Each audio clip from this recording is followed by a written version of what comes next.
Hello, welcome to the show. It is episode 285 on Friday, the 19th of September. A little bit late, sorry. Just messing around basically before we came on. But we're here now, and we'll be here for the next 2 hours, so strap yourselves in. And hopefully we've got some decent things to talk. We definitely have got some decent things to talk about this week. No guests, but we do have a full house of panelists. The maximum of 5. Well, I say the maximum. We could have more, but at the moment it's 5. And we'll be introducing those people very shortly. But before we do, let's just get the boring rubbish out of the way. First of all, if you haven't already, give us a like. Give us a comment and a subscribe and a share. That would be fantastic if you did. Subscriptions, they do mean a lot to us. They do help us massage the algorithm into doing something positive for us for a change. That would be very nice. If you want to comment during the show, you can do, of course, using any of the available chat facilities on YouTube, Facebook, and Twitch. We see all of those things come through here, and so please do comment. If you're watching after the fact, then do comment underneath the video as well. I think you can only do that on YouTube, but do let us know what you think. Comment on things that you have an opinion on during the show. We like to engage all of your opinions. And of course, if you like the show or dislike the show, give us a thumbs up or a thumbs down. Just let us know. And as I said last week, if you don't like the show, tell us what it is you don't like about it, and we'll try and do a little less of it, maybe. But do tell us, communicate with us. And of course, if you know somebody who would enjoy the show but doesn't currently do that, then of course do share our channel around. It would be fantastic if you do that. If you want to support the channel, because we are completely community funded, so it's all your fault. If you want to do that, you can support us in a number of ways. One way is to donate through YouTube Super Chat or Super Stickers when you're watching live, or if you're watching on catch up, there's a thanks button and you can click those and you can specify a donation of any amount. All of that goes into the pot that keeps this channel running on air. The other way you can do it is through YouTube channel membership. So minimum US $2 a month. You get free stuff. You get links to download free content. You get links to exclusive videos with all the adverts cut out and everything else. So you can support us in that way. But probably the best way to support us is through our Patreon page, where you can, again, subscribe for a minimum $2. There's an exclusive website where you can download all of that free stuff and watch all those videos and the free content that we throw up there on a regular basis. There'll be something new going up there in a few weeks' time, particularly for what they call Goth Christmas. So we're going to have something for Halloween. So stay tuned for that one. And if you want to get your hands on it, join us through the Patreon or through YouTube channel membership. That would be fantastic if you did. We're across all of the social media networks, or most of them anyway, all the good ones. YouTube, Facebook, Blue Sky, Twitch, Instagram, Threads, and of course TikTok. The handle is at ProSynth Network. You can also support us through our merchandise store, which, as of today, has a much easier URL, which is just simply prosynthnetwork.com/merch. It's a lot easier than the last one, which was lots of hyphens and fourth walls and all this kind of stuff. There you go, prosynthnetwork.com/merch. That takes you to the merchandise store, where you can buy t-shirts like this with our logos on, sweatshirts, hoodies, all sorts of gubbins. I'm going to be going through the shop very soon and just pulling out all the dead wood, things that aren't selling very well, and maybe I'll create some new stuff for the future as well. Seeing as we're getting into winter, maybe we should be doing our winter range of bobble hats and scarves and all that kind of stuff. But if you want to do that, you can support the brand and the show by doing that and spread the word, of course. And if you're coming to Bristronica in a couple of weeks' time, or is it just over a week's time actually, we'd love to see you sporting your ProSynth Network gear.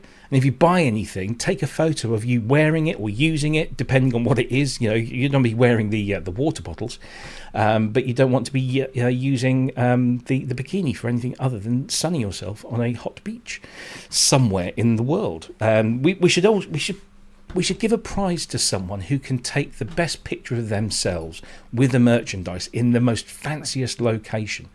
Maybe we should do that. Something to think about. Anyway, merch is available there. If you want to ask a question, now apparently there's a new feature within our platform, I was told the other day that when somebody asks a question, and I'm guessing that a question mark is the trigger, it actually does highlight it for us on our behalf. However, I would still urge you to put a big capital Q in front of your question, and it just helps me visually pick those out and put them to one side to answer at an appropriate time in the show.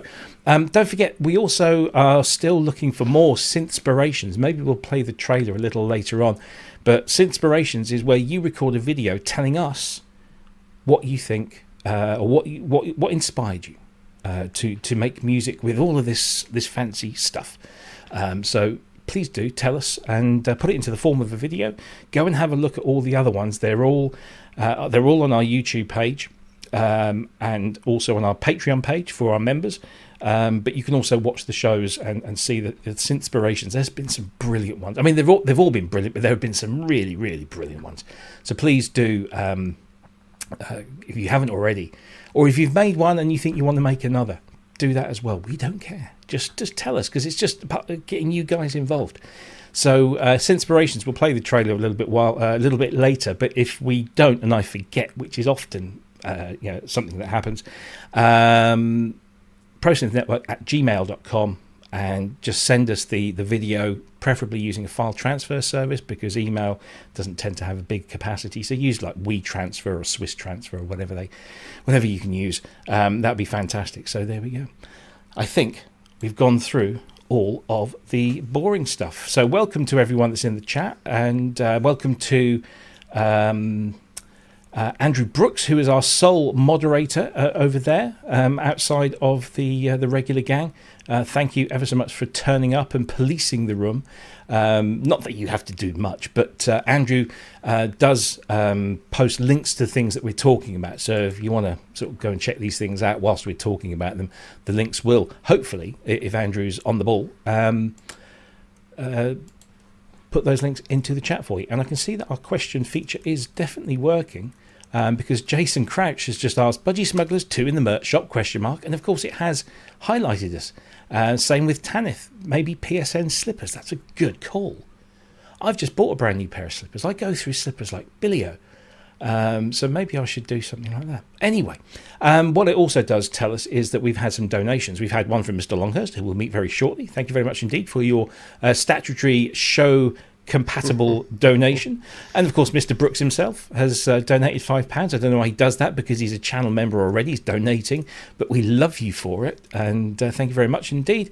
And yes, the last donation of summer 2025, although judging by the weather here in the UK today, it's been summer all over again. But thank you, Robert St. John, who is of course the marketing wizard behind Cherry Audio, and a good friend of ours, good friend of the show. Thank you very much indeed, all of you, for your lovely donations. They are much appreciated. They all go in the pot and help keep us doing what we are doing. Right, so let me just get rid of that banner, because we don't want that there all day. Excuse me. Let me bring in, first of all, this guy's been missing in action all week. I've been trying to get hold of him, and I finally got hold of him about 2 hours ago. Hello. Hello. What have you been doing? Well, I thought it was personal for a minute. This nun gets into an Uber, right? And no, I'm not doing that one tonight. No, don't do that one. No, I won't do that one. Do it. Yes, I have been a busy boy. And Well, both me not and... synthesizer related, I hear. Not synthesizer related. Both me and Fiona have been very, very busy. Because, well, she's taken over, basically. She's taken over the project, and she's decided that we are now not going to wrap the Mustang. It is going to be sprayed glass black with gold decals. So I'm just thinking, John Player Special. Smoking a Bandit. Yeah, so we're now having gold stripes running down the roof and bottom of it. And so we had a lot of catching up to do because of this decision. I have been basically getting up in the morning, doing car stuff, eating, do a bit more car stuff, and then go to bed, and then get up next day and do more car stuff. Rinse and repeat. And rinse and repeat all week. Well. And so if I fall asleep, I apologise in advance. It's been known. This is the thing. It has been known. It has been known, yes. This is true. We've seen. Indeed. And people going, what a great review from Kent that week. Yeah. Like yes. So, yeah. So, yes, very, very busy boy. Good. I fear. Lovely. Well, welcome. Thank you. Hello. Moccasin. This is from the Romney Marsh Wool Company. They're a farm. They have their own sheep, special Romney Marsh sheep, and they make their own slippers. These Out of things sheep? are the most comfortable things I've ever worn. They last about 2-3 years or Is more. that sheepskin? I Actual freaking love it. sheepskin. Yeah, actual sheep. You're a brave man putting your Oh. slipper that close to your nose. I would say, yeah. Oh, That's the thing about sheepskin. Romney I thought Marsh doesn't kind of smell. sounds like London slang for something, doesn't I it? thought you'd It is. stolen the slippers from the sheep. It is south of London. It's Romney Marsh is southwest, that kind of thing, or Kent, west. isn't it? Sorry, east rather. Yeah, it's east of London. Lovely things. What? Anyway, how are you? Yeah, very well. You? Yeah, I'm good. I was having a good week right up until someone made a change to something that I'm doing a whole bunch of things on, and meant I had to redo everything, all the work I've been doing today. So I've been. It's just one of those things where you just go, oh no, why me? But otherwise good. Lots of work coming in all of a sudden, all at the same time, as it often does. And I'm just thinking, why didn't you come in earlier this year? But there we go. Slippers should be made of banana. Well, yes, they should. And sheep. And weasels and kittens. My cats, when they die, I'm going to turn them into gloves because they're really warm. Mr. Evans, Madge. Mr. Evans, Madge. Range Rover, anybody? Lovely. Anyway, good to see you, as always. We are joined again by our two almost in just permanent residents now.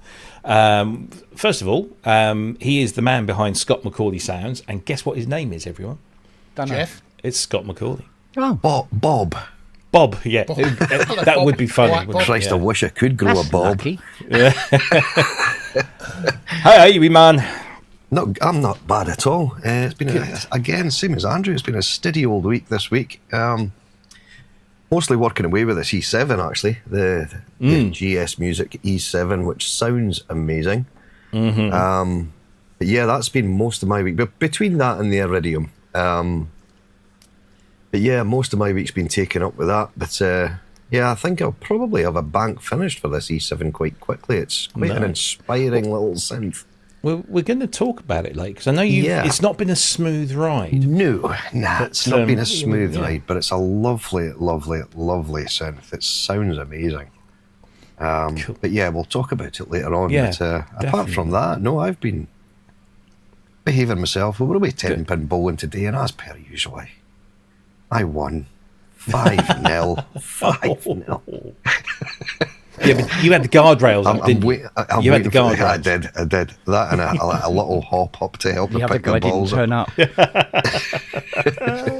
It's always good fun, 10-pin bowling. We enjoy it. It's good fun. I used to play it all the time because I used to live in a town where it was literally just across the road, the bowling range, and we used to go on the US bases as well. I used to know a bunch That's of right. people. We used to be able to do that up at Edsel here, but that all got closed down. Yeah, that was the first time I played 10-pin bowling, actually. When I was at school, we were taken to the Edsel Air Base, which was all American. Yeah. And it was actually quite interesting because the guy actually, he, with him being American and played it for so long, he was giving us sort of little short lessons on the right way to launch the ball, if you like. But yeah, it's kind of stood me in good ground, actually, just playing after that. But yeah, it's good fun. It's good fun. Absolutely. Now, I'm going to have to go to a big 5-shot and then back to a single shot because during our introductions, he disappeared. But now he's back. So let's add him. Oh, there we go. I can do it straight away. There we go. Straight to him.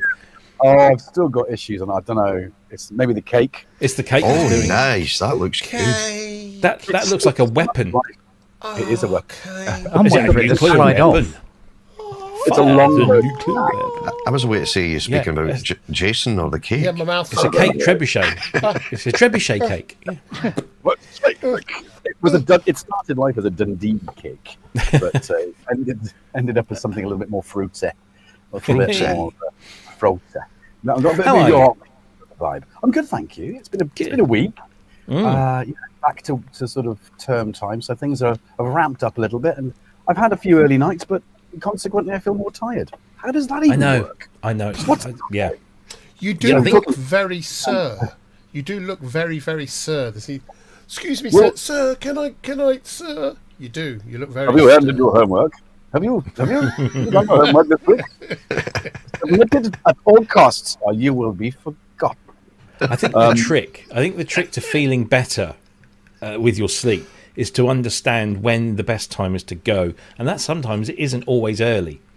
I always find that if I go to bed at the time I need to go to bed, which is generally like midnight or just beyond sometime, even if I only get 6 hours of kip, I feel so much better for it, rather than if I went to bed at 10 and got like 2 or 3 extra hours. Brooksy's being cheeky. He says, "What a scruff! You should have at least made the effort." Well, you know, darling, I can't not make the effort. I work in such a high-regarded establishment.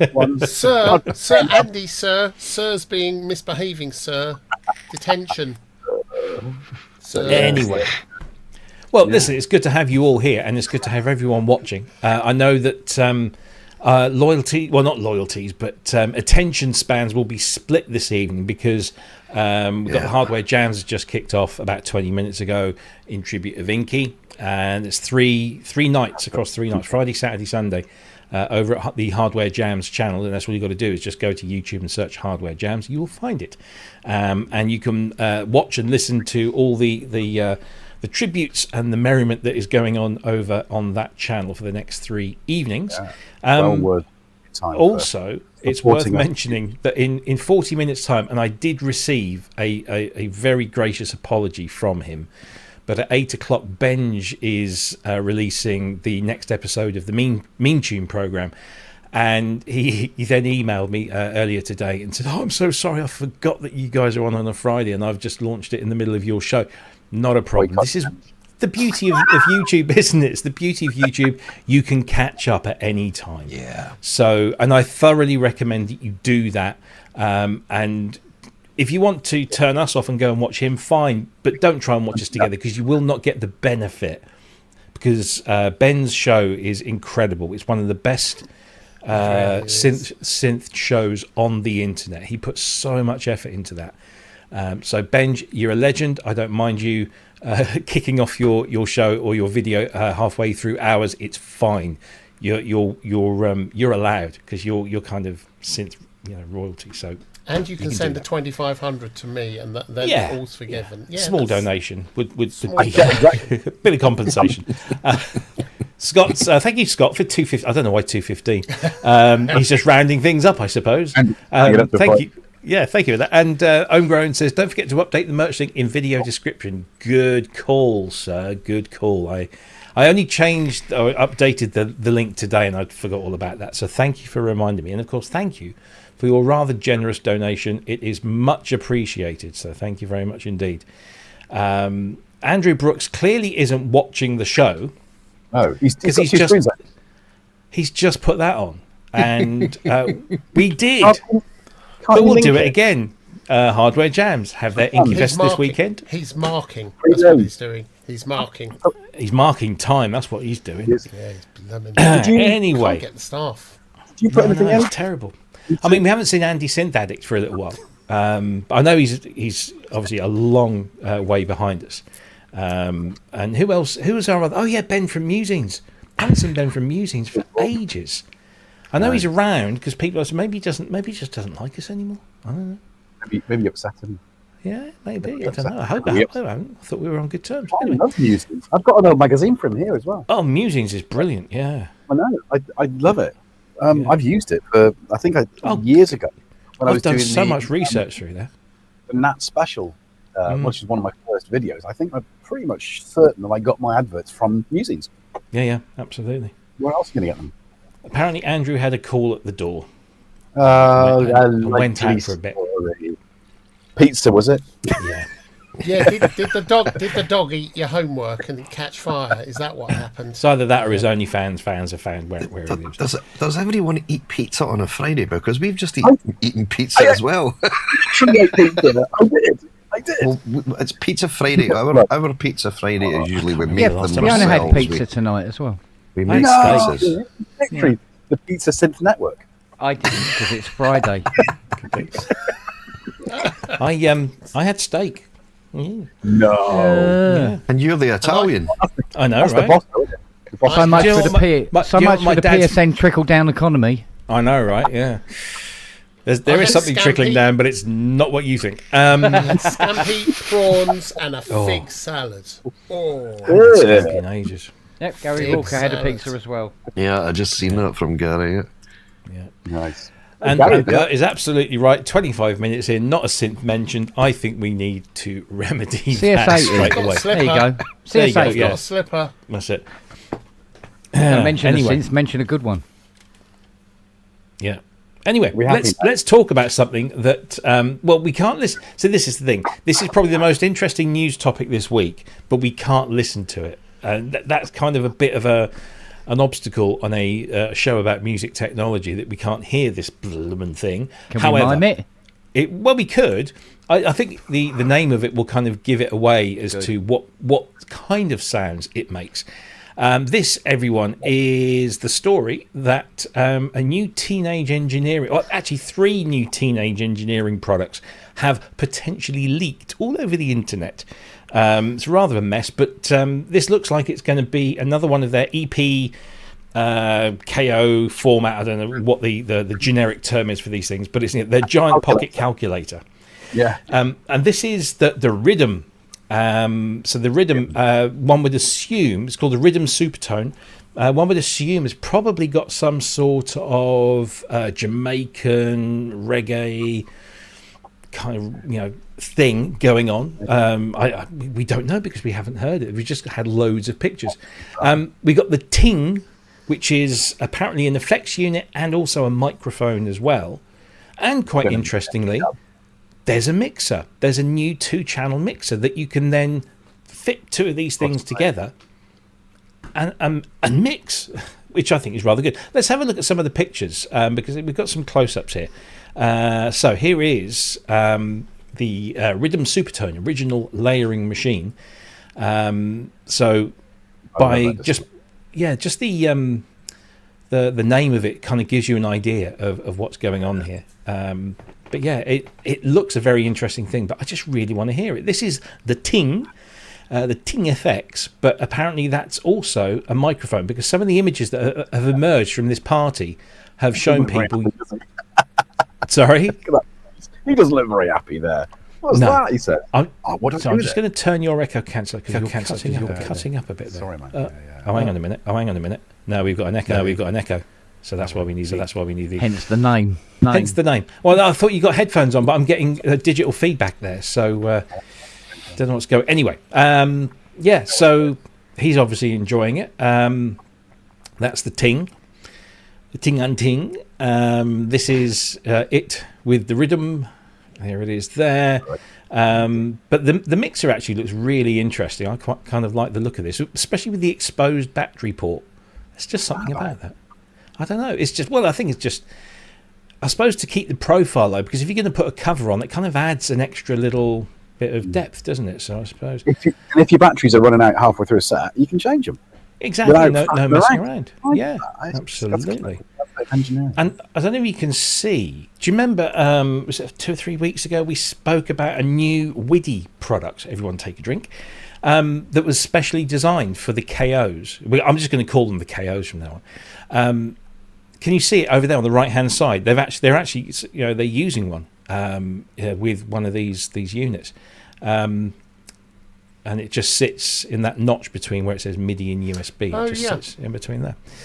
But yeah, this is I've got a real soft spot for reggae and dub and all that kind of stuff. So I'm really, really interested to hear what these sound like. But all we have at the moment are these pictures that appeared, I believe, on a Reddit channel and my colleague Adam at Gear News picked them up and did a little ting on them. Hopefully probably going to cost around the 350 euros mark, and we just imagine it's probably going to sound Jamaican. I don't know, that's just, it's all pure speculation. So what do we think about these? Has anyone got an opinion on this stuff? It's very true.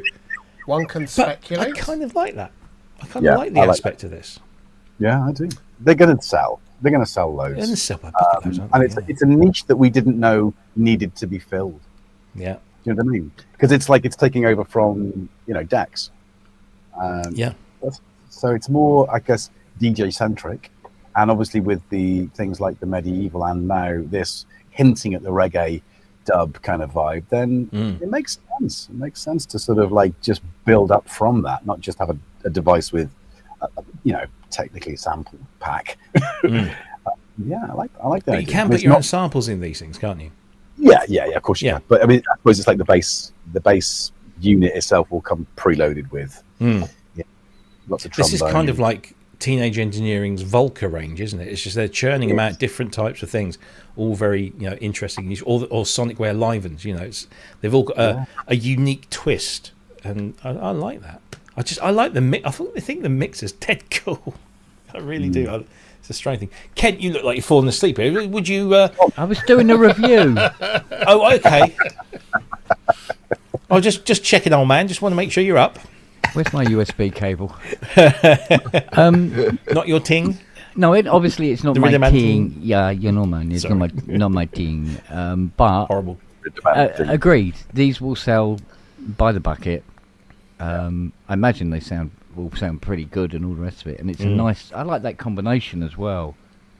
And the footprint is good size. Everything about it, and they're quite cheap as well. So Yeah. If you're into boxes, hard-ons. Yeah, But you're not a box guy, apparently. are I'm you? not a box guy. Funny enough, last night, trying to wind down, I had a go at the Evoke, and after about 10 minutes, I just went and put it to one side. Right. Because I've Watch a couple of the videos, you'll be fine. Yeah, it wasn't so much that. What it was I got it going. Hang on. Yeah, what's going? Bless you. 12 points. Thank you. I got it going, and I go, oh, yeah, all right. And I wanted to experiment with it more, and I went, I should have brought a remote board in with me. Oh, right. Yeah. I go, I need a remote board with this. So I'll try it again later. Probably not just tonight, but I'll try again later with a remote board and just get it, just work around it, because I'm turning things and nothing's happening. I'm going. I'm doing something wrong. It's not an instrument for anyone with RSI, is it? Because you've got an awful lot of button presses, and your contextual button pushes to get to different sub menus and twist. You're busy to get to anything on it, but it is worth it. Got to tell you, it is worth it. I was quite surprised though that these units do look like 70s calculators. Yeah. Don't they? I mean, they There is look an like aesthetic you there. should be working out your tax return with this rather than. Maybe you can. But Get but in a getting way, back to I the- suppose, I think they're good. Yeah, I think they're big. They're good. They'll do well. They'll sell buckets, and just I won't be queuing up myself.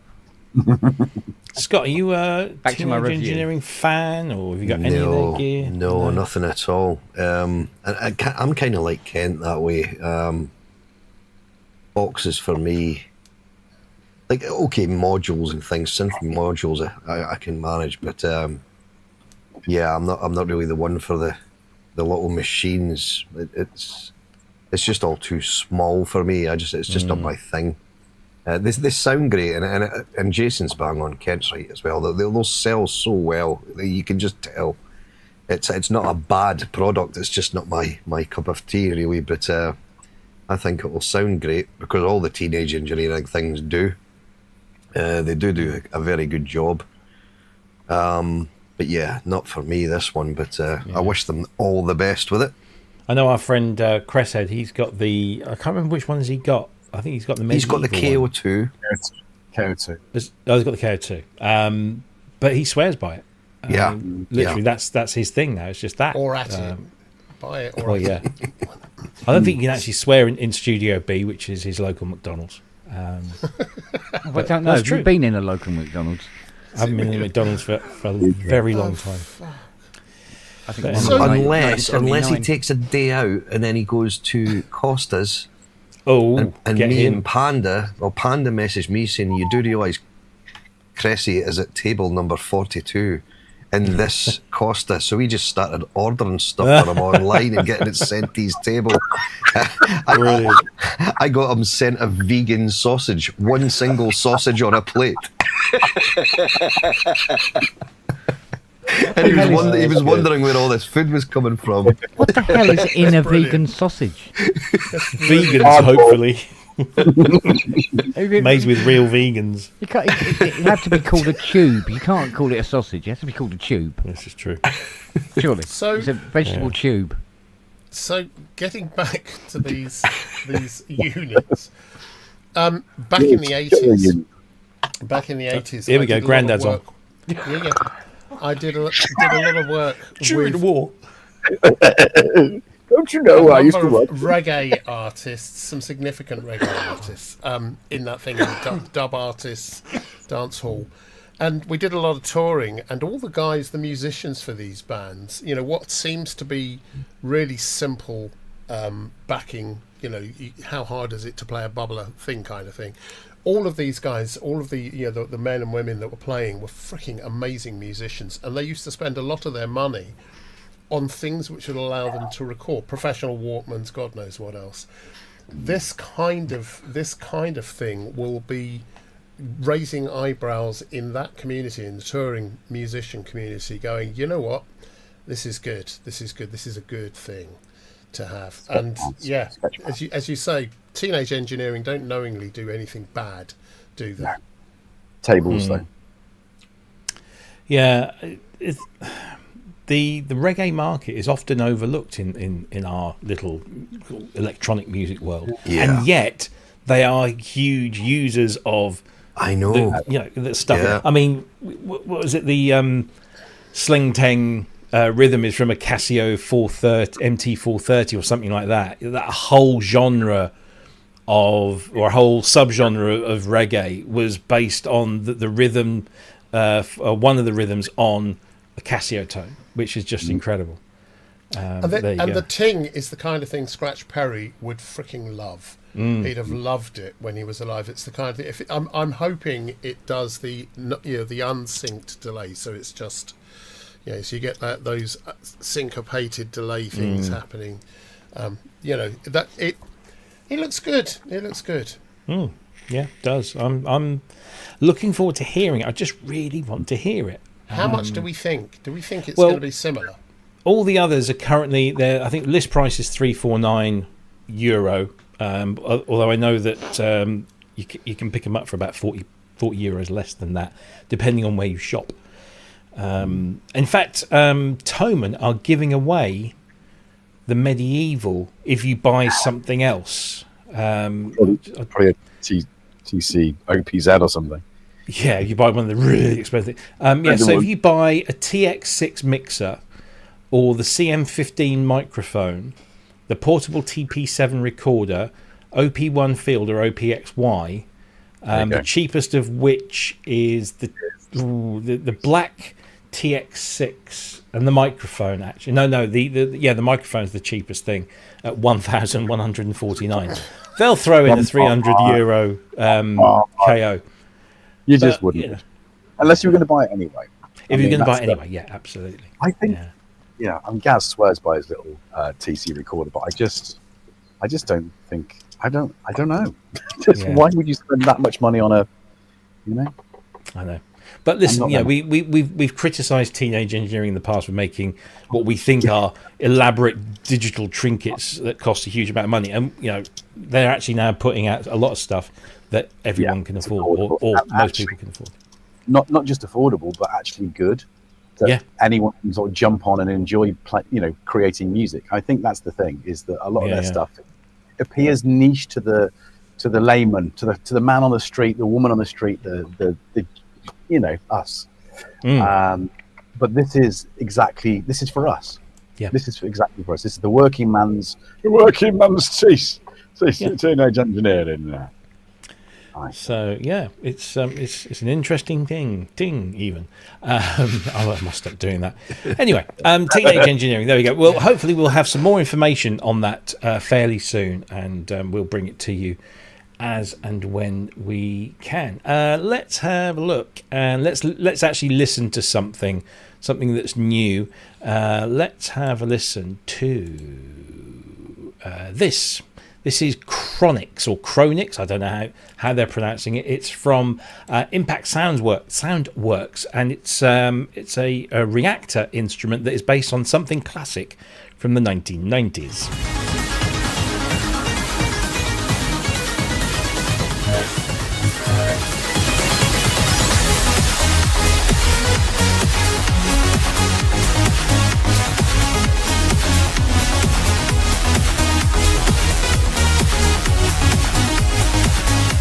Chronix began as a faithful recreation of the legendary JP8080, whose influence can be seen in this front panel layout. From its unforgettable supersaw waveform used in countless tracks, ultra-fat unison mode, to its surprisingly warm analog-modeled filter, even down to details like the tone control and delay section, this incredible hardware synth, now very hard to come by, is now at your fingertips. Simply put, if you're after the iconic leads, pads, and basses of classic 90s and early 2000s trance music, look no further. And if you're looking for more, stay tuned, because I'm going to show you.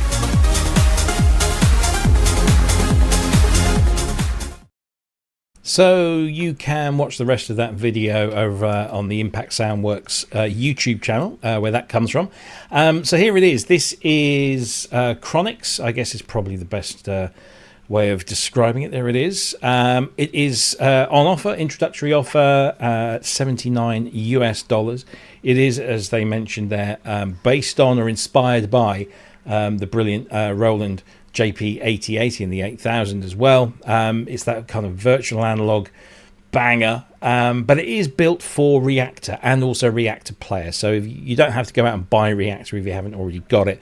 Just make sure you've got Reactor Player 6 and this will work inside it.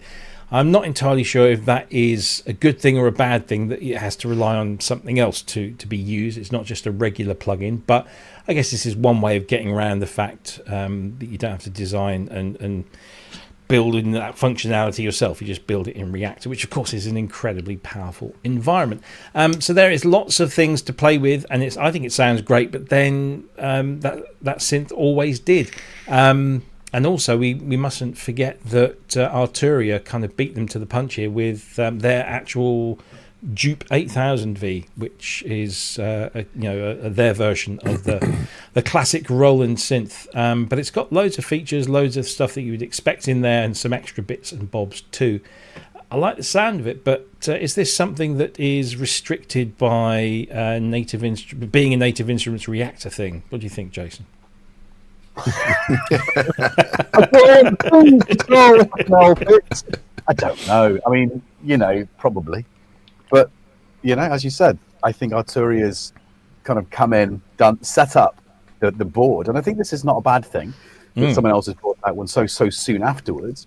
And certainly in the Native Instruments ecosystem, which a lot of people are kind of invested in that world. I know. Oh, hello. We've got Tom here. What does Tom think about it? Tom, yes, definitely. Tom. Tell us your thoughts, Tom. Meow. Get your ass out of the cage. That's the damn sure. Yeah, I mean, it's about half the price. Well, when it's on offer, it's about half the price of the Arturia one. Yeah, and again, if you're already, using the sort of the Native instruments, then I think it's a no-brainer. It really is, and you haven't got the V collection. I think that's a good thing. I mean, it's testament to Roland that this synth's getting a bit of love, right? I mean, yeah, I remember absolutely. I was in a psychedelic rock band a la the sort of Osric Tentacles in the early 90s, or electronic, and the keyboard player sold his quasi-MIDI Raven to buy the JP8000, and it was kind of like, it was, whoa. Remember it coming into rehearsals, and it was like, yeah, it was definitely a vibe that was much well received. Here comes Jackson as well. So it's nice to see a modern classic. I know it's still, how old is it? It's nearly 30 years. So it's 30 years, yeah. I remember going to the launch of it, the JP, quite well, because it was a pretty epic sounding instrument at the time. But there were some great virtual analogs around that time. Some really good stuff. Do you like your virtual analogs, Scott? Is this? Yeah. Well, the only one that I've got now is the Access Virus TI2. But yeah, I've actually been looking at the Arturia, the JP8000 or JP8 that they've done. I'm actually quite surprised that Roland haven't jumped on this themselves with their cloud, Exactly. It's so weird. It's very odd, because basically they've got everything that was in the JP8000 at hand. I know, right? Yeah. Yeah, it's a strange one that they're maybe just waiting and then say, well, here you go, here's the real one. But but it's a very, very good synth. It's one I've never owned. I kind of missed the boat with that one way back when. I think because I went down the Access Virus route. I just never ever looked at the JP8000. But it's a lovely, lovely synth. My friend Mike had one, and it was a dream to program and things like that. It was just such a great synth to work on. And the Super Sauce is just, it's massive, isn't it? It's huge. It's what's made trance what it is, really, isn't it? That but it's also, it's also very capable. Wrong one. It's also a very capable synthesizer in general, right? I mean, obviously, people say, "Oh, it's the Super Saw synth," and that's what it's famous for. But it can do so much. So much beyond that. I mean, I seem to remember back in the day that people bought one and stuck with it. So you either bought the JP 8000 or 8080, or you bought the AM1X, or you bought the Virus, or you bought the Nord Lead. Whether that was because they were a little pricey at the time and people just thought, well, I can't afford to mix and match, or whether they were just unique enough in their own right to appeal to to your specific needs. Did it come out after the AM1X? I'm casting my mind back to the sound control days. Now, we didn't sell Access, so we had to, as high-tech sort of pro audio salespeople, we had to really work hard to find something to sell the customer that came in wanting the Access Virus. So I went hard on Waldorf. That was my kind of thing. But I know a lot of the other guys would use Roland and Nord as their backers. But I don't remember being able to get hold of an AN1X at the time. I think they'd moved on to the CS6. Oh, there we go. Well, hello, Jackson. Let me think. If I get my timeline right, the Nord Lead, I believe, was the first kind of VA synth, and that was 95. Yeah, we were on version 2 by the noughties. Yeah, so I think 95 was the Nord Lead, and then 97 was the AM1X, and I seem to think that the JP was 98. I think it was after, but not long after the AM1X. It was in that. And I can't remember about the Accesses because I wasn't really into those at that time and didn't really sort of pay them much attention. And as Brooksy rightly said, the Supernova as well. Oh yeah, right. Supernova was a beast. Yeah. They say that the 90s are the new 80s, so we're probably going to see a lot of this stuff coming back. It's happening now. In some way, yeah. So, but it is, I mean, it's 30 years ago, which just makes me feel old. It must make Andrew feel positively ancient. I'm sorry. How did that happen? Thank you so much. I demand an explanation. I was the 90s 30 years. I remember a steam-powered thing. I remember when synths were made of wood. I remember I'm a very old man. The 8000, when it came out, a good pal of mine, Lawrence Rappagioli, who does his own sounds under the brand Arcsun and does lots of sound design for all sorts of people. He had one of these, and we both worked for Novation on sound banks for the Supernova 2, which Andy's mentioned. And we were using his and mine. We were using all sorts of keyboards together to put these banks together, and I just fell for the. Yeah, I loved the 8000, but I really, really loved the Supernova 2 Pro. I've still got it. But it's a great synth, and yeah, I'm puzzled why Roland haven't brought this out as well. Did they ever actually release a Jupiter 6 plugin as well? No. So Cherry so Audio this did, is this is an iconic synth, and what made it work, you saw it used so often live as well.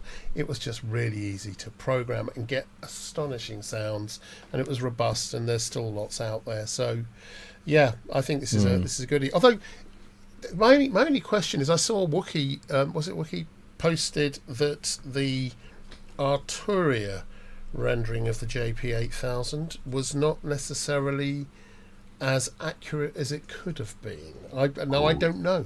I just wanted to get other. Yeah, it was And- Wookie that said that. Yeah. I know that the there is one particular feature. I think wasn't it a layering feature of the JP hardware that isn't in the software, but essentially what you can do is just call up two instances of the software. Two instances, yeah. So it's one of those things like, it hasn't got that feature, but you don't kind of need it, sort of thing. In this, if you're working in the VST world, but I don't know exactly. But I need to correct myself. I pride myself on making sure I try and get things accurate. The JP8000 was 96. The AM1X was 97. Oh. And the first Supernova was 98, wasn't it? Yeah. When did the JP8000 go out of production? Because I know they released the rack later than the keyboard, which I think perhaps 2001, apparently. 2001. And then when did the AM1X finish production? Jackson's just gone off the table. It wasn't. Yeah, the AM1X only had a short production run, if I recall right. Nick Howes, you're in the chat. You tell us. You worked on the blooming thing. It was. Because I remember. The CS1X, which was obviously the sample-based cheap version, that came out before the AM1X. That came out at the same time as the JP8000. And then the CS6, I think, was 99. But that was 99. That was one of the And last another things beast. they did. Another beast of a synth. Yeah. And you can get your hands on one at Bristronica, because we're going to have one of those on our stand. The Access Virus A was 97 as well. I've just looked that up. So it's all round about that sort of. There was just an insurgence of them all. Oh, nice. Oh, yeah, the joke. They were great. I just remember flicking through like Future Music and all of those magazines. And these, it was a really, I mean, I know we often say recently that we live in a golden age of synthesizers, but that also was a golden age as well. It really was.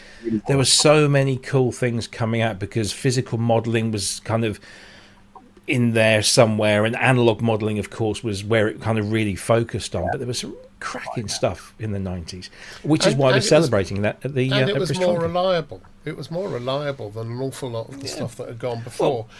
And it sounded good. But lots of people, say virtual analog was terrible, and I've never understood why, because I know it has a character, but I freaking love the sounds. I've rarely come across any VA that doesn't sound good.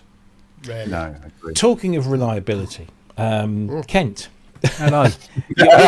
You're quite reliable, I'm told. Can I just point out to Wookie, the Jupiter 8 does have keyboard split and lower and upper voices. There you go.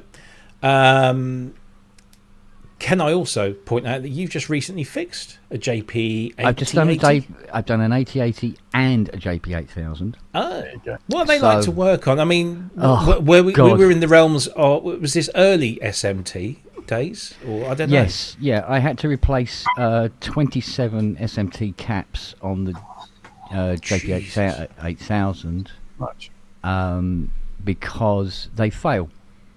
Right. It's now a common fault yeah. where and it just distorts all the output, and it's absolutely buggered until they're replaced, and it is a job and a half. So I bet. I imagine most people will welcome the software representation. It was actually the same because I think it was somewhere in the region about 5.5 hours getting rid of potentiometer, what do they call it, jitter on the display.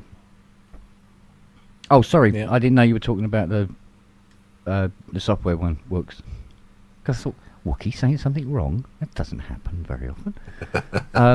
So, you must know that. No. You So do I know didn't he's at the other end of the computer now going. So my apologies, Wookie. I thought you were talking about the real one because I always have real ones here. That's what it is. Yes. Essentially, I think a lot of people will welcome this software because owning original units will be a liability unless you want to give me 250 quid. You know, I'll quite happily take it, and I know we'll replace all the caps in your JP8000, which it will need. Yeah. You'll turn it on one day, and it'll be going like that. Yeah. So I thought that was quite a good representation, personally. Yeah, it wasn't bad. Yeah, I thought it was quite good. Does that mean I'd have to stop the tough boys that I sent round to Wookiee? I have to stop them before they get there. Yeah. What are you doing? Yeah. Only if you want. Andrew, you should know. Give Kent 10 minutes before pressing the button. No, he's Oh, all yeah. right. Yeah. So we've had now like 2 decent JP 8080 recreations. We've had the Arturia one and this one. Except What from other Roland. 90s synth would you like to see in software? What of that ilk? What would you like? ESQ1. O1W. Oh. Ooh. Oh, Yeah, that would be- ESQ1. yeah. TS10. VFX. You've got the SQA. The entire, basically the entire you just want to resurrect range. Sonic, yeah. Yeah, Prophecy. essentially. Yes, the Oasis. Prophecy. That would be lovely to have a full, proper recreation of the Oasis in software. Yeah, that would be good. I'd like Korg to resurrect their physical modelling stuff, and Yeah. whether I mean we've already got Software Prophecy, and that's polyphonic, but the Z1 was different to the Prophecy, and so I would like to see a Z1 recreation, but I'd also like just to see them resurrect physical modelling, because between them and Yamaha, they pretty much, as far as the 90s were concerned, they owned it in terms of physical, not analog modelling, but actual physical modelling. It's nice to see. Is there a software Kurzweil? No. Ooh, Oh well, there's sample based that UVI do. It's called the U1250, which is basically a sample based version of the the 250, the K250. Yeah. But no, not. I love that thing. Yeah. Which one? Kawai K5000. Yeah, the absolutely K5000. That would be. Yeah. That's a good, interesting one, isn't it? With full control. Nice. Yeah. But yeah, I was going to say the PSL 230. What the hell was I thinking? I had a Kawai K4R. Oh, what do the you Ratman remember one? With that them? funny, Yeah. what was that thing? That kind of bulge in the front of it. Oh, it was just Was it just part of the design? yeah, it was just part of the design. Yeah, I always thought it was where like something you just could, where like- the screen was mounted. Oh, right. But yeah, that was a bugger to program. That one, it was really hard to program. But even the basic it was a one. good baptism of fire Z1. for me. But One good call. Yeah. Yeah, I'd say my Z1 kind of sits at the bottom of the shelf there, but it's a much underrated piece of hardware, that one. it's high on my. If I have some spare cash and can find one, that's the You can first thing. get them to for thought. good. I mean, I only paid $375 for mine. Used. Wow. I got that and the CS6X, $375 each, a few years ago, back in the pandemic times. That's a good call as well. Triton was missed out on. They went as far as M1, didn't it? And then Did, yeah. Well, we've got a software Triton have and we the Triton really? Extreme. Yeah, the Core Collection 5. oh, Oh, know it that. was have they got the unaware. Trinity? Have they got the Trinity? No. See, that Oh. was a cracking synth as well. The Trinity, that was Trinity was another nice, beauty. yeah. But they did with the M1 plugin. They also included all the T series sounds as well. Oh, okay. So and then with they did 2 versions of the Triton. They did the regular Triton and they did the Triton Extreme, which I can't remember the specific differences, but there were differences. Yeah. So yeah, Trinity would be nice. But yeah, I'd like to see Yamaha. I've always said that Yamaha need to get into the plug-in business like Roland have, whether it's a subscription-based thing or what. I just like them to do their versions of some of their classic synths, and the AM1X would be great. I mean, I know I've got one, but it would be lovely to be able to just whip one out in Well, the they're certainly software capable realm. of it because they've done this beast. Oh, exactly. It's not. It's not like they're new to it. Exactly. I'm just remembering the 90s. It was You can remember the 90s. Yes, it was Good, a 'cause I wash. can't. It was a wash with modules. That was the decade when modules became This is very true, the thing. And I'm trying to think of anything really, really good keyboard wise that wasn't already sort of available as a module, because everyone was just doing modules everywhere. Yeah. And it's hard to think of something that didn't pre-exist in one form or another. Yes. Well, there we go. If you've got Reactor, whether it's the paid for or free version, XP50. You can have one of those JP sounding synthesizers from Impact Soundworks, and it's called the what's it called again? The Chronics. That's it. ImpactSoundworks.com. You can go and find out all about that. Right, let's have a look. Oh, we're coming up to the halfway point of the show. We've been speaking about Roland without actually speaking about something that Roland has done. Well, actually, Roland have launched a brand new product. It's quite an interesting one. Let's have a listen.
I think we get the idea. It's a flute controller. It's called the Aerophone Brisa. And this is brand new from Roland. Here it is in all of its glory. I think we need something. So it is a flute wind control with a built-in tone generator with 100 different sounds. It has wireless MIDI, USB MIDI. It has a speaker built into the end that you don't blow into. It's completely MIDI compatible, wireless MIDI, so you can connect this up to anything and play those things. It's got a headphone socket, which also doubles as an audio output, so you can plug it into a PA or whatever you want to stick it in. And yeah, it's not cheap. It's about €1,700, maybe a little bit less. As you can see, the mouthpiece there has two holes. You can switch octaves just by going from one to the other. I guess for the non-flautists among us, it means we don't have to try and get our mouths to work across that blowhole quite so accurately. You can just literally blow into the hole. But yeah, I mean, listen, this market is absolutely massive. It's huge. I was speaking to somebody the other day that said if Roland stopped making everything but E-drums and wind controllers, they would still turn a profit. Yeah, This is their core business. Yeah. And the markets they sell these into a lot, obviously their home market in Japan is very much into this. The American market is huge. And any place where apartment living is the norm, these sorts of things sell by the bucket load because it's quiet and you can stick your headphones in or just keep the volume turned down. It's a very unique thing. Now people that play flutes can have access to all of this, all of these wonderful sounds. The sounds that we've been hearing, and we were talking about this on Sonic State this week, that they don't sound brilliant. They're passable, but again, you just have to hook this up to a nice physical modelled, flute or whatever, and you can adapt the fingering to trumpet as well as saxophone as well as flute. So it's a broad thing to use. Sorry, Jason, you were saying. So yeah, I don't think the market for this will be buying any modules anytime soon. As you absolutely nailed it. I think this is not for the likes of us. This is for classical musicians or classically trained musicians who want to just put a little step, and they won't bulk at spending £1,800 on a digital instrument because they spend between 5 and 10 on a flute. So it's a world that we can't imagine. Because ultimately, I've got a flute, but it was under £300, and I bought it second hand for about 150 quid. And I don't play it enough, so I can see that might work really well because they're used to playing classical music and they want something a bit. So those sounds, those cheesy, god awful sounds, are going to be a bonus to them. They're not going to. But come on, Roland, 1,800 quid, give them something good. Please. You can make good sounds. Give it to them. They deserve it. Give them the JP8000 in it. Coming soon. Coming soon is a mobile app that will allow you to interact between your instrument and the Roland Cloud. So the potential's there for new sounds. I don't know whether that means you can download sounds to the instrument. That would be interesting. Maybe you can play the cloud via your instrument, via wireless. If it's got wireless MIDI, then you're on your iPad. You've got the cloud up, boom, everything, and then ProMars, whatever, all the cool stuff that they do. I always wanted to learn the flute. So I'm going to disagree with you, Jason. Go on then, you contrary sod. Fight! I'll eat the cake in front of you. Yeah. So I did a lot of work with a couple of really, really good musicians. A guy called Steve Barnacle, who was a sax player, session player, and flute and flautist, as many sax players are, and also did a load of work with Courtney Pine, who did sax and flute. And I remember when the WX7 was it WX? Yeah. The wind. There was a 7 and an 11. When that came out, we spent ages working with it to actually build in the articulations that he wanted to make it work, and he was doing it for sort of sax type of playing, but he was also playing flute on this. And I think there are a lot of session musicians, jazzers, really, really good session musos who are going to just leap on this. It's a good sounding thing, and I think that video we just saw didn't do the best of favours to the sounds that are available, as is often the case. There are better sounds to be had. As a controller, if Roland have done this, they're going to have got it right, and then it's just about the sounds. And we know there's plenty of plugins and these kind of any kind of synths which you could set up so the articulation would be pretty much perfect. So I think there's going to be a good and ready market in contemporary music. Jazz, certainly. I think this is going to do really, really well. Really well.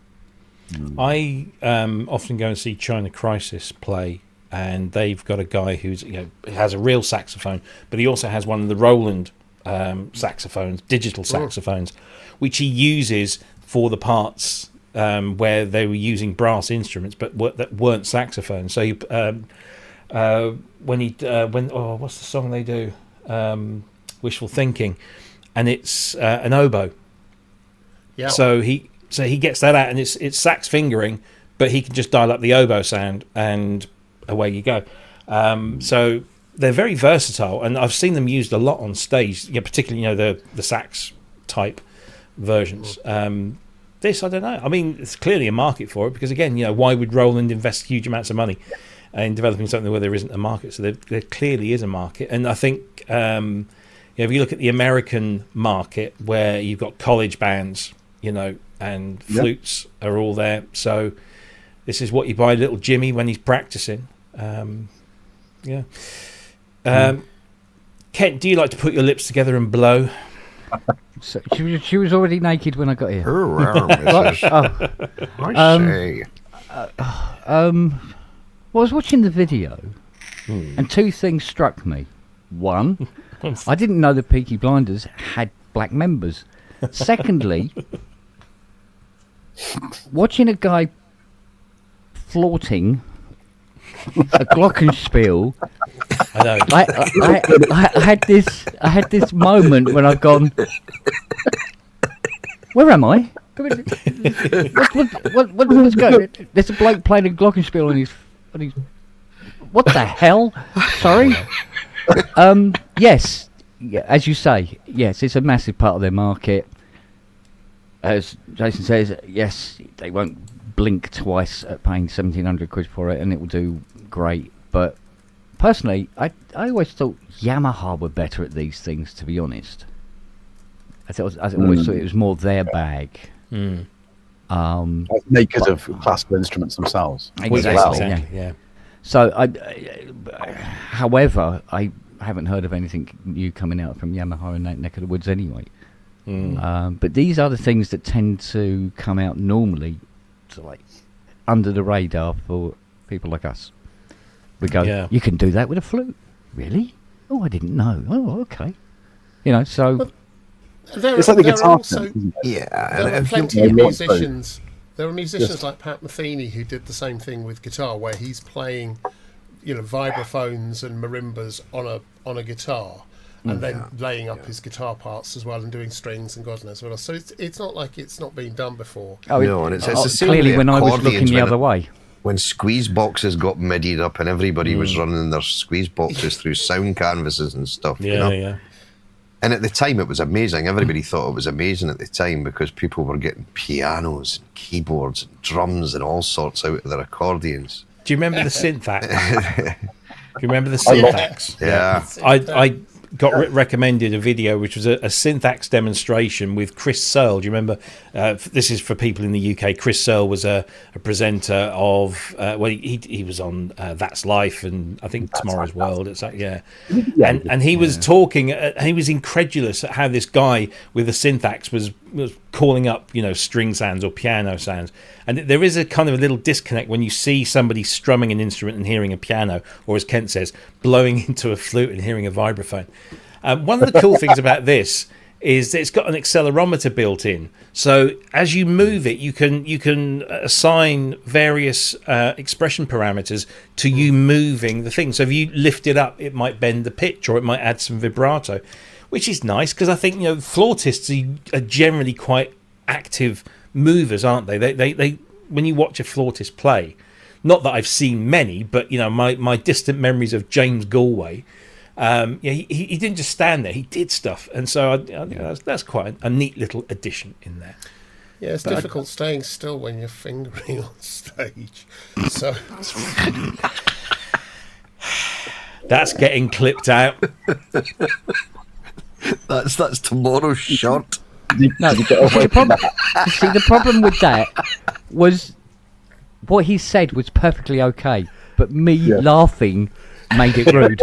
It was everybody laughing afterwards that made that go the Let's other way. move on. I was only as I was saying it, I went, but there is that very physical his thing. fingers and blowing. I would imagine there's that sort of chorus because flautists tend to sort of move it around as they're doing it. Well, and you do get that sort of Doppler-y almost effect. So it does. That strikes me. I mean, also it's considerably larger, I think, or unless she's quite small, it's considerably larger than a regular flute. But I'll be interested. That looks like me playing a standard flute. I'm trying to think. If I know anybody that plays the flute. Shona does.